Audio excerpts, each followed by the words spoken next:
حیدرآباد میں ایک ظالم شوہر نے اپنی بیوی کا قتل کرنے کے بعد ناش کے ٹکڑے ٹکڑے کر کے ڈرم میں ڈال دیے۔ دل دہلا دینے والی یہ واردات شہر کے جوبلی ہلز علاقے کے ایس پی آر ہلز میں پیش آئی۔ فوری طور پر ملی اطلاعات کے مطابق انل کمار نامی شخص نے 6 ماہ قبل دوسری شادی کی تھی۔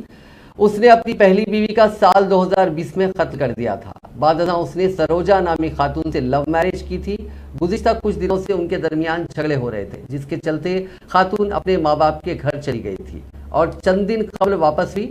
4 دن قبل شوہر نے ورزش کرنے کے ڈمبل سے اپنی بیوی کے سر پر حملہ کر کے اس کا قتل کر دیا اور اس کے بعد ناش کو ٹکڑے ٹکڑے کر کے ڈرم میں ڈال دیا۔ اس واردات کو انجام دینے کے بعد ملزم مکان کو قفل ڈال کر فرار ہو گیا۔